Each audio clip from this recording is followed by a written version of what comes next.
नमस्कार, मैं प्रकाश सर फिर एक बार आपके सामने कक्षा 6 हिंदी का 11वां पाठ पुष्पोत्सव लेकर आया हूँ। तो चलिए बहुत कम समय में इस पाठ को समझने की कोशिश करते हैं। सबसे पहले पाठ का नाम पुष्पोत्सव मतलब फूलों का उत्सव। तो प्रस्तुत पाठ में हम भारत देश में आयोजित विभिन्न प्रकार के जो उत्सव हैं उनके बारे में बहुत संक्षिप्त रूप में जान करके विशेष तौर पर जो फूलों का त्योहार मनाया जाता है उसके बारे में पढ़ेंगे। यह त्योहार कहाँ मनाया जाता है, कैसे मनाया जाता है, कब से मनाया जाता है, उसके बारे में कुछ जानकारी हम इस चैप्टर में पढ़ेंगे। तो चलिए स्टार्ट करते हैं। उत्सव प्रिय भारत देश, उत्सव प्रिय भारत देश। कि हमारा जो भारत देश है वो उत्सव का प्रिय है, सभी उत्सवों को मनाने वाला है।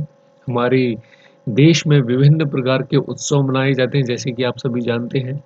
अगर देखा जाए तो पूरे साल भर में 365 दिन में हमारे देश में इतने त्योहार, इतने उत्सव आते हैं कि हर एक दिन के लिए एक ना कोई एक त्योहार, कोई ना कोई उत्सव है ना? इसलिए हमारे देश को, हमारे भारत देश को उत्सव प्रिय भारत देश कहा जाता है। मतलब कि उत्सवों को मनाने वाला, उत्सव प्रेमी, है ना? अत्र कुत्रचित सत्योत्सव। अब बताया जा रहा है कि यहाँ कहाँ कहाँ क्या क्या त्योहार मनाए जाते हैं। जैसे कि मैंने पहले कहा कि हमारे भारत देश में कितने त्योहार मनाए जाते हैं, कौन कौन से त्योहार मनाए जाते हैं, उनके नाम यहाँ पर दिए जाएंगे। तो आप सभी से रिक्वेस्ट है कि उसको नोट करें। अत्र कुत्रचित सस्योत्सव। सस्योत्सव का मतलब होता है फसलों के त्योहार। तो भारत में कई ऐसे राज्य हैं जहाँ फसलों के त्योहार मनाए जाते हैं और अधिकांश ये सभी राज्यों में मनाए जाते हैं। कुत्रचित पशुत्सव, और कहीं पशुओं के उत्सव मनाए जाते हैं। मतलब वहाँ उन राज्यों में पशुओं की पूजा होती है, पशुओं को सजाया जाता है, पशुओं से संबंधित खेल आयोजित किए जाते हैं। जैसे कि आपने कई खेलों के बारे में सुना होगा, है ना? तो उस दिन उनकी पूजा की जाती है, उनको सजाया धजाया जाता है, उनको बेचा जाता है। ऐसे विभिन्न प्रकार के उत्सव मनाए जाते हैं जो पशुओं से संबंधित होते हैं। कुत्रचित धार्मिक उत्सव, और धार्मिक उत्सव तो लगभग पूरे भारत देश में मनाया जाता है। हर राज्य के अपने अपने कुछ न कुछ धार्मिक उत्सव होते हैं, है ना? बहुत ही कुत्रचित यानोत्सव। यानोत्सव का मतलब होता है वाहन, गाड़ियां। गाड़ियों का भी उत्सव हमारे भारत देश में मनाया जाता है। तो आप समझ सकते हैं कि हमारे भारत देश में ऐसे कोई उत्सव नहीं है जो नहीं मनाए जाते हैं, क्योंकि हम इस चीज के प्रिय हैं, हम इसको बहुत ज्यादा मानने वाले हैं।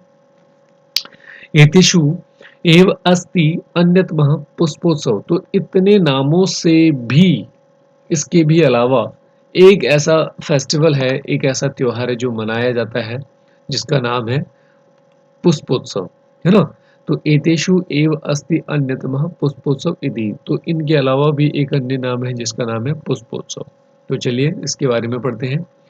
इति अयम फूलों वालों की सैर इति नामना प्रसिद्ध अस्ति। और इसको जहाँ ये मनाया जाता है वहां इसको फूलों वाले की सैर के नाम से मनाया जाता है ना? इस त्योहार का जो नाम है, वहां जहाँ ये मनाया जाता है वहां के लोग इसे फूलों वाले की सैर के नाम से पुकारते हैं। और ये कहाँ मनाया जाता है? देहल्या मेहरौली क्षेत्रे अक्टूबर मासे अस्य आयोजनम भवति। कि दिल्ली के मेहरौली क्षेत्र में अक्टूबर मास में इसका आयोजन होता है। अस्मिन् अवसरे तत्र बहुविधानि पुष्पाणि दृश्यन्ते। है ना? तो दिल्ली के मेहरौली क्षेत्र में इसको मनाया जाता है अक्टूबर के महीने में। और इस अवसर में वहां बहुत प्रकार के क्या पुष्प दिखाई देते हैं, क्योंकि फूलों का त्योहार है ना? तो जाहिर सी बात है कि उसमें बहुत सारे विभिन्न प्रकार के फूल वहां दिखाई देंगे। परम प्रमुखम आकर्षणम तो अस्ति पुष्प निर्मदानी व्यंजनानी। है ना? अब सभी लोग सोच रहे होंगे कि वो जो फूलों का त्योहार है तो वहां पर आकर्षण का केंद्र फूल ही होते होंगे, लेकिन नहीं। फूलों से बना हुआ जो वहां पर जो फूलों से निर्मित जो पंखा है वो वहां का आकर्षण का केंद्र है। मतलब मेन वहां पर वही लोग देखने के लिए आते हैं, खरीदने के लिए आते हैं। एतानि पुष्प व्यंजनानि योग माया मंदिरे बख्तियार काकी इत्यस्य समाधि स्थले च अर्पयन्ति। और वहां उस त्योहार की ख़ासियत है कि वहाँ पर एक मंदिर है, योगमाया मंदिर है और वहाँ पर कोई बख्तियार खाँ के नाम से कोई समाधि स्थल है। वहाँ पर उस पंखे को चढ़ाने की प्रथा है, प्रचलन है ना? कहते हैं ना कि हम जब किसी मंदिर में जाते हैं तो हम वहाँ पर विशेष उस माता से संबंधित या उस देवता से संबंधित वहाँ पर कुछ घंटियाँ या कुछ धागे या कुछ ना कुछ साड़ी या कुछ ना कुछ चुनरी या कुछ ना कुछ हम चढ़ाते हैं। तो वो दिल्ली के मेहरौली क्षेत्र में जो योग माया मंदिर है और वहाँ पर बख्तियार काकी जी की जो समाधि है, तो वहाँ पर ये फूलों से निर्मित पंखे चढ़ाने की प्रथा है ना? तो वहाँ पर ये सब कुछ होता है। केचन पाटल पुष्पे, है ना? कुछ लोग पाटल पुष्प जो होता है उससे निर्मित पंखों को चढ़ाते हैं। केचन कर्णिका पुष्पे, जो कर्णिका के जो पुष्प होते हैं उनको चढ़ाते हैं। अन्य जभा कुसुम, ये कुछ फूलों के नाम हैं। जैसे कि आप यहाँ पर देख सकते हैं, है ना? कठिन शब्दों में आप यहाँ पर देख सकते हैं और इन सब के नाम यहाँ पर पाटल पुष्प जो होता है वो गुलाब का फूल होता है ना? उसके बाद आप यहाँ पर कर्णिका का जो फूल है वो कनेर है। देखो कनेर और कर्णिका दोनों सिमिलर है तो आप समझ सकते हैं। जवा कुसुम जो कहते हैं, जवा कुसुम ये फूल का एक गुड़हल, जिसको हम आज की डेट में गुड़हल कहते हैं। मल्लिका जो फूल है वो चमेली का फूल है। तो ये सारे फूल वहाँ पर निर्मित उसके जो पंखे होते हैं वो बनाए जाते हैं, है ना? तो केचन पाटल पुष्पे, केचन कर्णिका, कनेर, जवा कुसुम, है ना? चमेली, मल्लिका पुष्पे, ये गुड़हल के जो फूल हैं। इतरे जो गेंदा पुष्पे, गेंदा पुष्प तो सभी जानते हैं, जो गेंदा आज सभी के घर में पर्याप्त मात्रा में मिल जाता है। तो गेंदा पुष्पे निर्मितानि व्यंजनानि नयन्ति। तो यहाँ पर गुलाब के, कनेर के, गुड़हल के, चमेली के और गेंदा के फूल के वहाँ पर पंखे बनाए जाते हैं और वहाँ योग माया मंदिर में चढ़ाए जाते हैं। तो मैंने पाठ प्रारंभ करने से पहले ही बताया था कि ये उत्सव कहाँ मनाया जाता है, कैसे मनाया जाता है ना? तो दिल्ली में मनाया जाता है, मेहरौली क्षेत्र में मनाया जाता है। कौन से महीने में मनाया जाता है? अक्टूबर के महीने में मनाया जाता है। कैसे इस फेस्टिवल को मनाते हैं? तो वहाँ पर फूलों से निर्मित पंखे बनाए जाते हैं और उस पंखे को उस मंदिर में चढ़ाने की प्रथा है। तो ये इसका मेन पॉइंट है, इसको आप नोट करें। अयम उत्सव दिवस त्रयम यावत प्रचलित, ये कितने दिन चलता है? तो ये जो उत्सव है ये 3 दिन तक चलता है। तो ये सारी चीज़ों को आप नोट करें। एतेषु दिवसेषु पतंगानाम उड्डयनम विविधा क्रीड़ा मलयुद्धम चापि प्रचलित। और इस त्योहार में और भी अन्य क्या-क्या चीज़ें होती हैं, तो आप इस लाइन को भी अंडरलाइन कर लें। मोस्ट इम्पोर्टेंट है कि इस ये जो त्योहार है वो ये 3 दिनों तक चलता है और इस त्योहार में और क्या-क्या चीज़ें आयोजित की जाती हैं। तो एतेषु दिवसेषु पतंगानाम उड्डयनम, मतलब पतंग को उड़ाने की भी प्रथा है। वहाँ बहुत सारी पतंगे उड़ाते हैं लोग, है ना? और बहुत प्रकार के वहाँ पर खेलों का आयोजन किया जाता है। मल्ल युद्धम चापि प्रचलित, मल्ल युद्ध कहते हैं पहलवानी को, कुश्ती को, है ना? तो वहाँ पर पतंग का कंपटीशन होता है, पतंग उड़ाई जाती है, बहुत सारे खेल आयोजित किए जाते हैं, पहलवानी वहाँ पर की जाती है ना? फिर विगतेभ्यो द्विशत वर्षेभ्यो पुष्पोत्सव जनान आनंदिति, और विगत, बीते हुए, विगत का मतलब होता है बीते हुए 200 सालों से ये जो पुष्पोत्सव का जो त्योहार है ये लोगों के द्वारा मनाया जा रहा है। इसका आनंद लिया जा रहा है। आनंद यति का मतलब है कि आनंद लिया जा रहा है।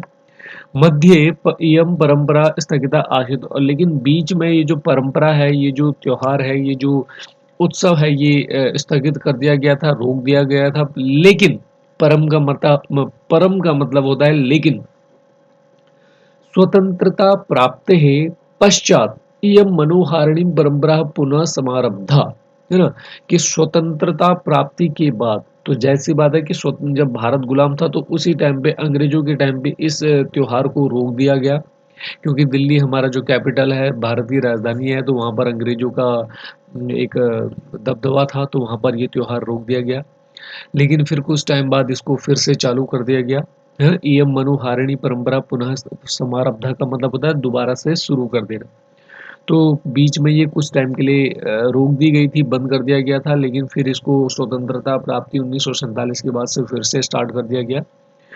पुष्पोत्सव अद्यापि 16 सोत्साहसम च प्रचलित, और पुष्पोत्सव जो है, ये फूलों का जो त्योहार है आज भी उल्लास के साथ, उत्साह के साथ मनाया जाता है ना? तो बहुत छोटा सा पार्ट है और फूलों के त्योहार से संबंधित ये पार्ट है ना? तो ऐसे बहुत सारे जो हैं हमारे फसलों के त्योहार हैं, फूलों के त्योहार हैं, गाड़ियों के त्योहार हैं, अलग अलग रंगों के त्योहार है, जिसमें होली आपको सभी को पता है। तो बहुत सारे हमारे देश में त्योहार मनाए जाते हैं, उसमें से एक पुष्पोत्सव है ना। तो चलिए इसके कठिन शब्दों को देख लेते हैं। उत्सव प्रिय का मतलब है उत्सवों को मानने वाला, उसका प्रेमी।